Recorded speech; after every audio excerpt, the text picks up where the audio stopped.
buhay.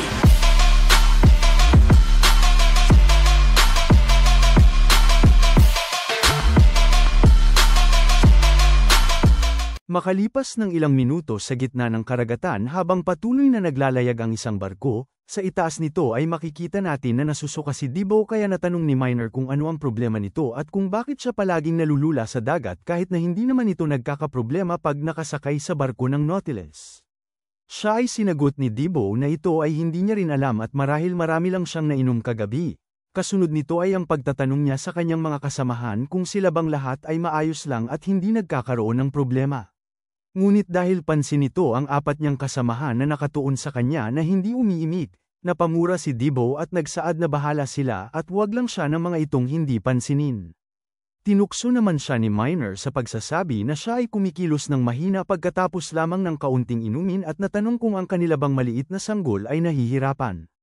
Nang bigla na lang sa hindi inaasahang tagpo ay muling nasuka si Debo kaya ito'y hindi mapaniwalaan ni Miner. Maya't-maya pa ay ang paglapit ni Ralph kay Debo at pagsasabi na nadudumihan nito ng suka ang kanyang bagong damit. Dagdag pa niya ng may tuwa at panunukso rin na hindi ito pwede kaya mukhang kailangan niyang tapikin ang kanyang anak. Nang bigla na lang na muling nasuka si Debo pero sa pagkakataong ito ay sa katawan ni Ralph kaya siya ay napasigaw ng husto sa pagkabigla. Hindi ito tanggap, walang pag-aalinlangan at buong inis nitong sinuntok si Debo sa mukha para siya ay matigil. Tumilapo naman si Debo sa dulo ng barko habang nasisilayan ng kanyang mga kasamahan ang nakakatawang pangyayari. Dagdag pa ni Ralph habang inaangat ang kanyang umuusok na kamao at may naiinis ng ngiti sa kanyang mukha na wag silang magkamali ng iniisip dahil ito ay hindi karahasan, sa halip ay pinatulog niya lang ang kanyang anak na nagmumukhang napapagod. Dali-dali niya namang ginamitan ng kanyang skill na heal si Debo sabay sabi kay Miner na mukhang kailangang paliguan si Debo kaya pwede ba siya nitong tulungan ng isang beses. Bagamat sinabihan lang siya ni Miner na wala siyang kinalaman dito at gawin ito ang kanyang gusto nang hindi lumalapit sa kanya. Samantala habang ito ay nangyayari ay napaisip lang ang ating bida na mukhang mas maaga ang kanilang pagdating sa kaharian ng Orient kaysa sa inaasahan at mukhang ang tangang si Debo ay kinakailangang magpahinga. Dagdag pa niya na ngayon ay mayroon na silang maayos na mga kagamitan salamat sa suporta ng Goldrich Merchant Union, subalit mayroon siyang hindi maintindihan dahil sa loob niya ay parang mayroong bagay na kakaiba. Napapansin na natutulala itong si Elle, natanong siya ni Miner kung ano ang iniisip nito pero mabilis lang siya nitong sinagot na ito ay wala. Samantala nagsaad si Ralph sa ating bida na alam niya ring hindi maganda ang pakiramdam nito dahil mayroon itong hangover pero may ngiti siyang sinagot ni Elle na huwag itong umastang cute sa harap niya. Nang bigla na lang naagaw ang atensyon nito dahil sa narinig niyang malakas na tunog ng barko kaya natanong niya kung nagawa na ba nilang makarating. At dito ay makikita natin ang isang magandang daungan ng isang kakaibang lungsod kung saan ngayon ang party ng ating bida ay papunta. Ang lugar na ito ay ang port city na tinatawag na Zeta, bagamat mayroong hindi mabilang na port city sa desyerto ng Nihal, ang pagtawid sa malawak na desyerto ay nangangailangan ng isang tao na ipagsapalaran ang kanilang buhay kaya maraming tao ang pinipili na tumawid na lang sa karagatan na siyang gumawa sa mga barko bilang pangunahing transportasyon. Bilang resulta nito, ang mga port city ng desyerto ng Nihal ay natural na patuloy na lumaki. At ang pinakamahalaga at malaki sa kanilang lahat ay ang Zeta. Sa kasalukuyan ay mayroon tayong makikitang isang ilong na humihigop ng maraming hangin sa paligid, ito ay pagmamay-ari ni Ralph na nagsasabing naaamoy niya ang ginto sa lungsod na ito gaya ng isang malawak ng disyerto, samantala nagtataka lang na natanong ni Miner kung ito ba ay isang lungsod lang dahil ito ay kasing laki ng isang kaharian na hindi maikukumpara sa lungsod ng Leith. Sa tabi ay makikita naman natin si Kiri at Debo. Dito ay natanong ni Kiri kung siya ba ay maayos lang, na nahihiyang sinagot ni Debo kung bakit at kung mayroon bang nangyari, dagdag pa niya na sila ay nandito para hindi magsaya kaya sila ay mag-focus sa kanilang misyon. Nang bigla na lang naagaw ang atensyon ng buong party dahil sa pagdating ng isang paa sa kanilang kinaroroonan at pagtatanong kung ang mga ito ba ay ang party ni Elle. Dito ay mapapansin natin ang isang may kulay kayumangging balat at puting buhok na lalaki na hinihingal ng husto habang nagsasalita na salamat at siya ay nakarating sa tamang oras sabay pagpapaliwanag na siya ay pinadala ng Gaffer Merchant Union na sangay ng kaharian ng Orient. Pagkatapos nito ay ang may tuwa niyang pagpapakilala bilang si Cesar at ikinagagalak niya silang lahat na makilala. Siya ay may tuwa namang sinagot ni Debo na ikinagagalak niya ding makilala itong lalaki at siya ay napakapogi. Kasunod nito ay ang kanilang pagkamayan habang sinasagot siya ni Cesar na siya ay nahihiya. Makalipas ng ilang sandali ay natanong ni Dibo kung siya ba ay nag-iisa, kaya may tuwang ipinaliwanag ni Cesar na kakaunti lang ang tao sa sangay ng Orient at nag-alok na sila ay gabayan nito patungo sa kanilang gusali. Makalipas ng ilang minuto pagkatapos ng kanilang paglalakbay sa disyerto, naabot nila ang isang luma at sira-sirang gusali at dito ay pagpapakilala ni Cesar na ito ay ang gusali ng Gaffer Merchant Union sa kaharian ng Orient.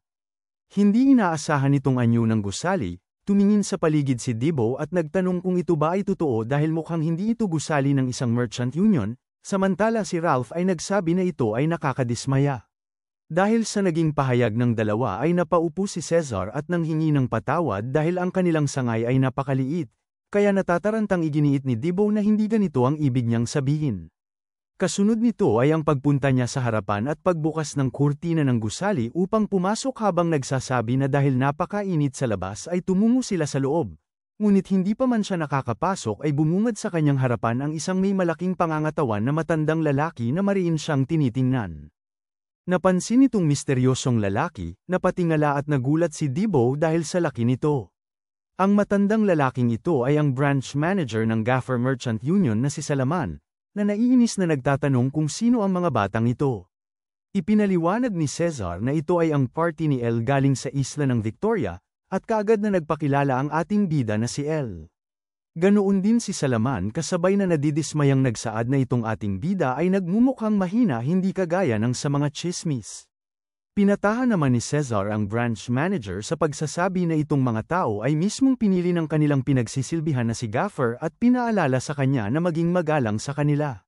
Subalit sa kalagitnaan ng kanyang pagsasalita ay bigla na lang hinawi ni Salaman ang kanyang kamay na siyang tumama kay Cesar kaya siya ay tumilapon at natumba sa lupa.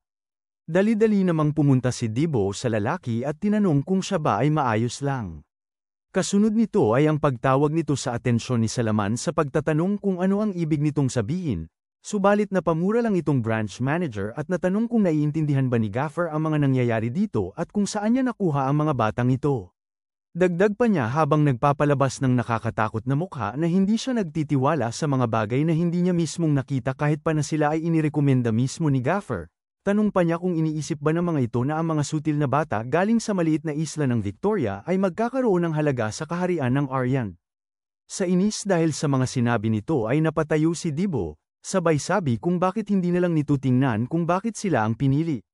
Bagamat bago pa man mayroong mangyaring masama ay nagmamadaling pumagitna ang ating bida na si El para patahanin si Dibo sabay tanong rin kay Salaman kung gusto ba nitong malaman kung bakit sila ang pinili.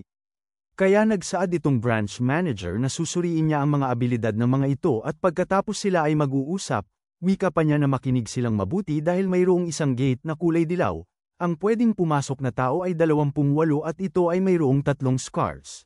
At gusto niya na ang party nila ni El ay pumasok dito nang walang tulong galing sa labas.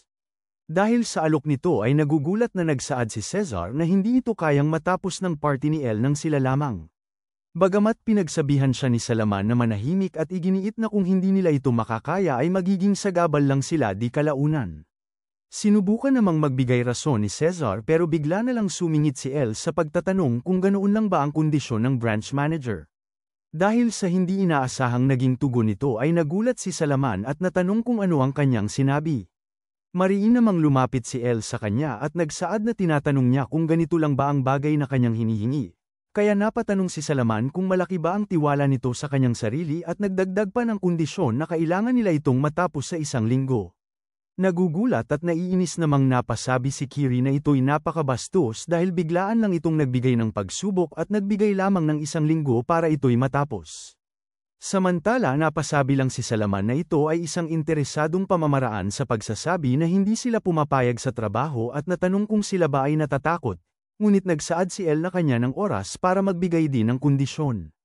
Wika niya na 10 milyong meso, ito ay ang gantimpala pag natapos nila ang gate. Subalit nagugulat at naiinis siyang pinagsabihan ng branch manager kung siya ba ay nababaliw na at sino ang sa tingin nito ang tinatangka nitong kausapin para makipagnegosasyon. Ngunit ipinaliwanag ni El na huwag siyang magkamali, ito ay dahil sila ay nasa kaharian ng Orient dahil sila ay pinadala ng Gaffer Merchant Union, at hindi sila nandito dahil may pakialam sila sa mga issue dito kaya gagawin lang nila ang mga bagay na sila ay binabayaran. Dagdag pa ni Elle habang nagpapalabas ng seryosong tingin na kung hindi niya gusto ang kanilang kondisyon ay huminto na sila dito at sila ay kaagad na babalik. Wika pa nito na sino kaya sa tingin nito ang magdurusa kung sila ay hihinto sa pagtatrabaho sa Gaffer Merchant Union dahil sa aksyon ng sangay ng Aryan. Dagdag pa nito na mukhang hindi naman ganoon kalala ang kalagayan ng salapi ng sangay ng Aryan gaya ng kanilang narinig at ito'y kanyang naiintindihan kaya sila ay babalik na lamang. Subalit habang humahakbang si Elle palabas sa gusali ay nagsabi itong si Salaman na ito ay napaka-interesado at natanong kung siya ba ay tinatakot nito kaya marahil ito ay nababaliw na. Dagdag pa niya kaya napalingon si Elle na hindi lang ito mayabang kundi masama rin ang kanyang ugali pero hindi ito bobo kaya ito ay mabuti dahil nagustuhan niya ang kanyang kondisyon at mayroon ba siyang karagdagang gusto maliban dito. Wika pa ni Salaman habang nagpapalabas ng masamang ngiti na sa bawat araw na kanilang matapos ng maaga itong misyon sa loob ng 1 linggo ay magbibigay siya ng 5 milyong meso at kung magagawa nila itong matapos ng 1 araw ay magbibigay siya ng 30 milyong meso. Tanong pa nito kung nakuha ba nito ang interes niya ngayon. Bagamat napangiti lang ang ating bida na si Elle, kasunod nito ay ang pagsasabi niya ng buong loob at tiwala na ituro nito ang daan patungo sa gate.